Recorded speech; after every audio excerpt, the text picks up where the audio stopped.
Good evening, viewers. Welcome to Lecture 5 on TPA. This relates to Section 3 TPA. Today's topic is Actionable Claim, Part 1st. Here is the synopsis of the topic. General heading. A point. Interpretation clause. Section 3 TPA is an interpretation clause or a definition clause. In the preceding lecture 4, you have learnt that it contains 7 definitions. धारा 3 में 7 पदों की परिभाषा है. व्याख्यान 4 में विस्तार से उसे दिया गया है. यहाँ मैंने थोड़ा सा उसे दोहरा दिया है ताकि आपको स्मरण में लाने के लिए पिछला लेक्चर न देखना पड़े. यह देखिए डेफिनेशंस 7 टर्म्स की. 7 में से एक टर्म है इमोबिल प्रॉपर्टी. इसको हमने पिछले लेक्चर में 4 में पढ़ लिया है.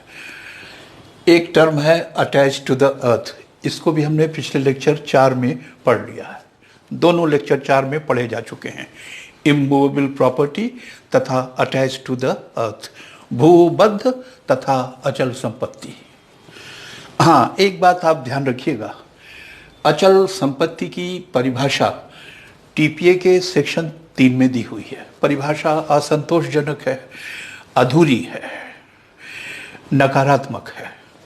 इस परिभाषा को पूरी तरह से समझने के लिए हमें general clauses act 1897, the general clauses act 1897 के सेक्शन 3 सबसेक्शन 26, नोट कीजिएगा सेक्शन 3 सबसेक्शन 26, लेक्चर 4 में भूलवश सेक्शन 3 सबसेक्शन 26 की जगह पर सेक्शन 2 सबसेक्शन 26 का उल्लेख हो गया था. उसे संशोधित करके सेक्शन 3 सबसेक्शन 26 पढ़ेंगे और समझेंगे. अचल संपत्ति की परिभाषा सेक्शन 3 टीपीए में, जिसे section 3 subsection 26 general clauses act के साथ पढ़ा जाएगा, मिला करके समझना चाहिए. Section 3 subsection 26 general clauses act is applicable in the interpretation of the definition of immovable property. ऐसा बाबूलाल वर्सेस भवानी 1912 के केस में कहा जा चुका है. तो जब सेक्शन 3 टीपीए में अचल संपत्ति की परिभाषा आप पढ़ रहे हैं तो उस परिभाषा की अपूर्णता को ध्यान में रखते हुए उसे सेक्शन 3 सबसेक्शन 26 सामान्य उपखंड अधिनियम के साथ जोड़ करके तब उसका फुल स्कोप समझना चाहिए. क्या section 3 subsection 26 general clauses act applicable रहेगा? हाँ, इस प्रश्न पर विचार हो चुका है और बाबूलाल वर्सेस भवानी के केस में यह कहा जा चुका है कि इमूवेबल प्रॉपर्टी की परिभाषा पढ़ते समय जनरल क्लॉजेस एक्ट के सेक्शन 3 सबसेक्शन 26 में जो परिभाषा दी गई है उसे प्रयोग में लाया जा सकेगा. इमूवेबल प्रॉपर्टी की एक परिभाषा इंडियन रजिस्ट्रेशन एक्ट 1908, भारतीय पंजीकरण अधिनियम 1908 की धारा 2 उपधारा 6 में भी दी हुई है. इसे आप केवल अपने ध्यान में रखिएगा कि इंडियन रजिस्ट्रेशन एक्ट में भी इमूवेबल प्रॉपर्टी की परिभाषा दी है और उसका सेक्शन है 2 subsection 6. Attach to the earth, इसकी परिभाषा भी सेक्शन 3 टीपीए में दी हुई है. इसको भी हम लोगों ने लेक्चर 4 में पढ़ लिया है. लेक्चर 4 को फिर से एक बार पढ़ लीजिएगा. इमूवेबल प्रॉपर्टी की डेफिनेशन और अटैच टू द अर्थ की डेफिनेशन. लेकिन इमूवेबल प्रॉपर्टी की परिभाषा को पढ़ते समय थोड़ा सा संशोधन करके पढ़िएगा. उसमें धारा 2 उपधारा 26 का उल्लेख हो गया है, जबकि होना क्या चाहिए धारा 3 उपधारा 26. तो उसे थोड़ा संशोधित करके पढ़िएगा. बाकी कौन से पद हैं वो भी सेक्शन 3 के बाकी के जो पद हैं, 5 पद और हैं, वो ये हैं. एक्शनेबल क्लेम, आज हम इसे डिस्कस करेंगे. और दूसरे टर्म्स कौन से हैं? Instrument, registered, attested, a person is said to have notice.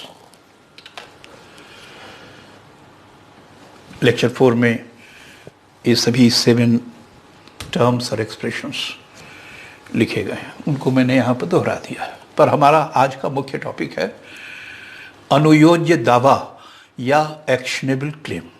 तो आइए अब सीधे हम आज के विषय एक्शनेबल क्लेम को डिस्कस करते हैं। ये यहाँ देखिए एक्शनेबल क्लेम को समझाया है। एक्शनेबल क्लेम क्या है? प्रॉपर्टी है। एक्शनेबल क्लेम प्रॉपर्टी है। कैसी? चल या अचल? चल, it's a movable property. Actionable claim is a movable property. मगर ये भी तो मूवेबल प्रॉपर्टी है। नहीं, ये इसका फिजिकल एग्जिस्टेंस है।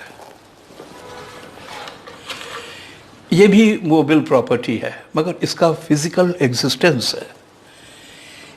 यह भी मूवेबल प्रॉपर्टी है, इसका फिजिकल एग्जिस्टेंस है। No doubt actionable claim is a movable property, but it is a movable property which has no physical existence. है तो ये भी चल संपत्ति, लेकिन यह मूर्त नहीं है, इसका भौतिक अस्तित्व नहीं है, यह अमूर्त है, इंटेंजिबल है। तो सबसे पहले यह समझ लेना चाहिए कि प्रॉपर्टीज कितने तरह की होती है और प्रॉपर्टीज का अर्थ क्या है। चूंकि एक्शनेबल क्लेम एक प्रॉपर्टी है, इसलिए थोड़ा सा पहले हम प्रॉपर्टी पर विचार करेंगे। आइए, प्रॉपर्टी का क्या अर्थ है? The transfer of property act 1882 act के नाम में ही प्रॉपर्टी शब्द आया है, लेकिन टीपीए में प्रॉपर्टी शब्द को डिफाइन नहीं किया गया है। तो स्पष्ट है कि यदि परिभाषित नहीं है तो उसको वाइडेस्ट पॉसिबल सेंस में लिया जाए, उसको जेनेरिक सेंस में लिया जाए। तो जब कभी आप टीपीए पढ़ रहे हैं, कोई भी चैप्टर या कोई भी section, then you have to keep in mind that the word property here has been used in most wide sense and in generic sense. Property शब्द को अत्यधिक व्यापक अर्थों में तथा सामान्य अर्थों में लेना होगा। तो क्या है वह व्यापक अर्थ? सामान्य अर्थ क्या है? वो ये है, एवरी राइट और इंटरेस्ट हैविंग इकोनॉमिक कंटेंट। कोई भी राइट है, कोई भी इंटरेस्ट है जिसमें इकोनॉमिक कंटेंट है, वो प्रॉपर्टी है। यानी राइट में अगर इकोनॉमिक कंटेंट है तो वो प्रॉपर्टी है। कोई इंटरेस्ट है, उसमें इकोनॉमिक कंटेंट है, तो वो इंटरेस्ट भी प्रॉपर्टी है। ये राइट है, इसमें ये इकोनॉमिक कंटेंट है, तो प्रॉपर्टी हो गया। ये इंटरेस्ट है, इसमें ये इकोनॉमिक कंटेंट है, तो ये इंटरेस्ट प्रॉपर्टी हो गया। ऐसा अधिकार जिसमें आर्थिक अंतर्वस्तु है, संपत्ति है। ऐसा हित जिसमें आर्थिक अंतर्वस्तु है, वह हित भी संपत्ति है। तो संपत्ति ऐसा अधिकार है जिसमें इकोनॉमिक कंटेंट हो। संपत्ति एक ऐसा इंटरेस्ट या हित है जिसमें इकोनॉमिक कंटेंट हो। ये एक बहुत जेनरिक और वाइडेस्ट डेफिनेशन है। What is a property? तो आप कहिएगा इट इज ए राइट और an interest having economic content. यह एक ऐसा अधिकार या हित है जिसमें आर्थिक अंतर्वस्तु है, इकोनॉमिक कंटेंट। प्रॉपर्टी कितने प्रकार की होती है? यह डायग्राम देखिए। प्रॉपर्टी इमूवेबल अचल भी हो सकती है और प्रॉपर्टी मूवेबल भी हो सकती है। एक्शनेबल क्लेम क्या है? अभी आपको बताया था कि एक्शनेबल क्लेम मूवेबल प्रॉपर्टी है। प्रॉपर्टी अचल भी हो सकती है, प्रॉपर्टी चल भी हो सकती है। और अचल हो या चल, देखना चाहिए कि उसका फिजिकल एग्जिस्टेंस है या नहीं। फिजिकल एग्जिस्टेंस हो भी सकता है, नहीं भी हो सकता है। एक अचल संपत्ति है, उसका तो फिजिकल एग्जिस्टेंस है। एक दूसरी अचल संपत्ति है, उसका फिजिकल एग्जिस्टेंस नहीं है। एक चल संपत्ति है, उसका फिजिकल एग्जिस्टेंस है। एक चल संपत्ति है जिसका फिजिकल एग्जिस्टेंस नहीं है। इसका अर्थ हुआ कि ये चार हो गया। अचल संपत्ति जिसका फिजिकल एग्जिस्टेंस है, जैसे जमीन, भवन, ये सब। अचल संपत्ति जिसका फिजिकल एग्जिस्टेंस नहीं है, जैसे right to use and enjoy, right to fisheries, ये सब क्या है? ये सब भी इमूवेबल प्रॉपर्टी है। Right to use and enjoy, right to fisheries, ये सब भी इमूवेबल प्रॉपर्टी है, लेकिन इनका फिजिकल एग्जिस्टेंस नहीं है। तो इनको कहिएगा इनकॉर्पोरियल या इंटेंजिबल इमूवेबल प्रॉपर्टी। ऐसी अचल संपत्ति जिसका भौतिक अस्तित्व है, जैसे भूमि है, भवन है, तो इनको क्या कहते हैं? इनको हम कहते हैं टेंजिबल इमूवेबल प्रॉपर्टी। और ऐसी इमूवेबल प्रॉपर्टी जिसका फिजिकल एग्जिस्टेंस नहीं है, जैसे right to use and enjoy, उसको डेमाइज भी कहते हैं। Demise means right to use and enjoy, right to use and enjoy and right to recover rent, right to recover rent, right to fisheries, ये सब क्या है? ये सब भी इमूवेबल प्रॉपर्टी है, मगर इनका फिजिकल एग्जिस्टेंस नहीं है।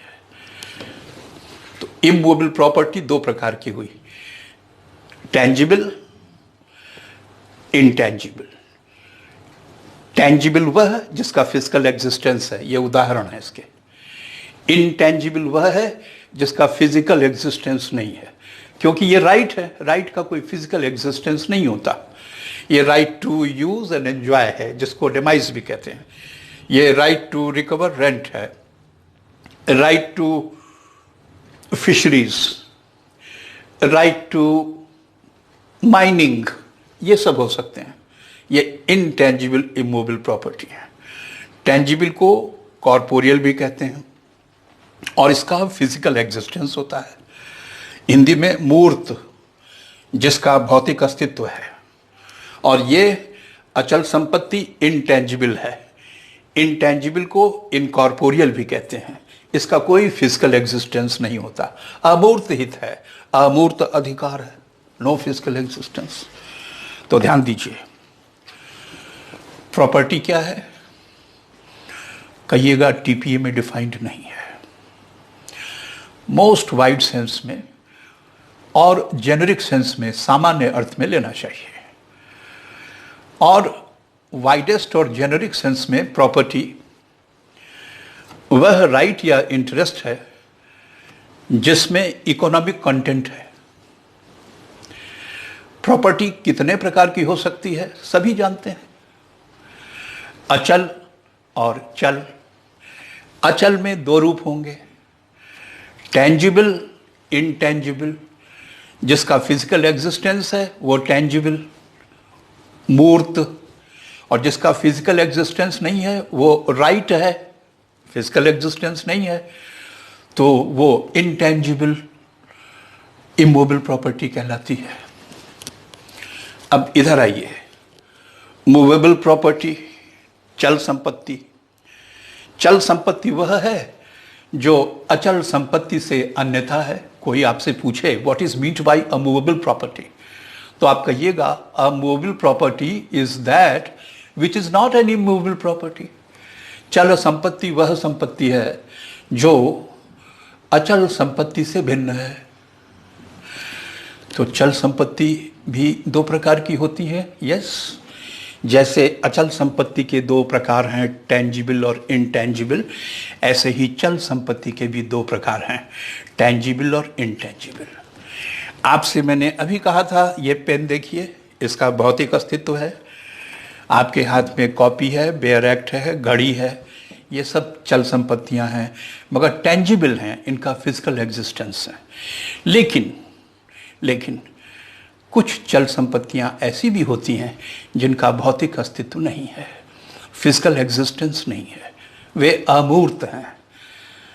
एक्शनेबल क्लेम इसी वर्ग की चल संपत्ति है।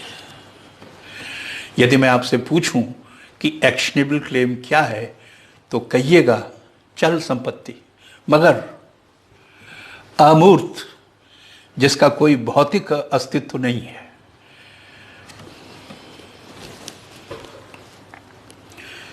चल संपत्ति मूर्त, टेबल, चेयर, कार, मोटरसाइकिल। चल संपत्ति इनटेंजिबल, एक्शनेबल क्लेम। ध्यान दीजिएगा, आपसे सबसे पहले मैं यही पूछूंगा, एक्शनेबल क्लेम पढ़ रहे हैं, ये क्या है? तो सीधा जवाब दीजिएगा, चल संपत्ति है। मैं पूछूंगा मूर्त या अमूर्त, टेंजिबल की इनटेंजिबल, तो तुम कहना इनटेंजिबल, क्योंकि इसका कोई फिजिकल एग्जिस्टेंस नहीं होता है। अब आइए इस हेडिंग पर, एक्शनेबल क्लेम। 5 पॉइंट्स यहाँ दिए हुए हैं, इन 5 पॉइंट्स को ठीक से पढ़िए। एक्शनेबल क्लेम की डेफिनेशन पर अभी हम नहीं जाएंगे, अभी हम एक्शनेबल क्लेम की सामान्य विशेषताएं नोट कर रहे हैं। सबसे पहली विशेषता है कि एक्शनेबल क्लेम क्या है? दो टूक और स्पष्ट जवाब हो, चल संपत्ति। फिर कहिएगा कि चल संपत्ति मूर्त और अमूर्त, टेंजिबल और इनटेंजिबल होती है, ये इनटेंजिबल चल संपत्ति है। आइए पहला पॉइंट, यहां लिखा हुआ है इनटेंजिबल, जिसको कि इनकॉर्पोरियल भी कहते हैं।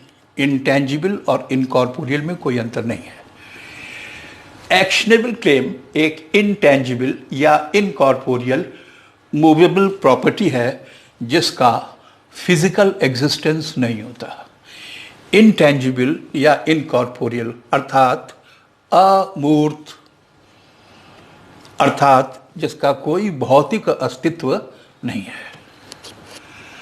दूसरा देखिए, अनुयोज्य दावा या एक्शनेबल क्लेम मूवेबल प्रॉपर्टी है, मगर कैसी मूवेबल प्रॉपर्टी है? अमूर्त। उसी को रोमन में ये नाम भी दिया गया है, आपको अगर पसंद हो तो ये भी कह सकते हैं।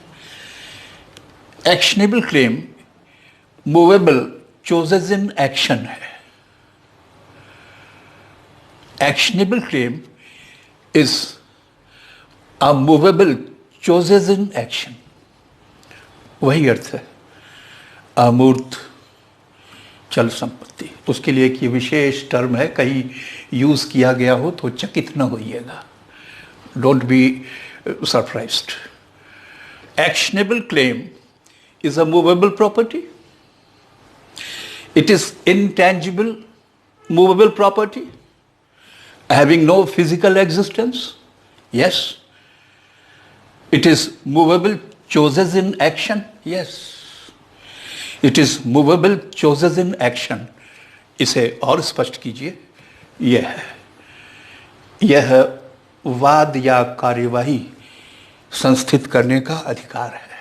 It is right to sue or right to bring an action, right to bring a legal action.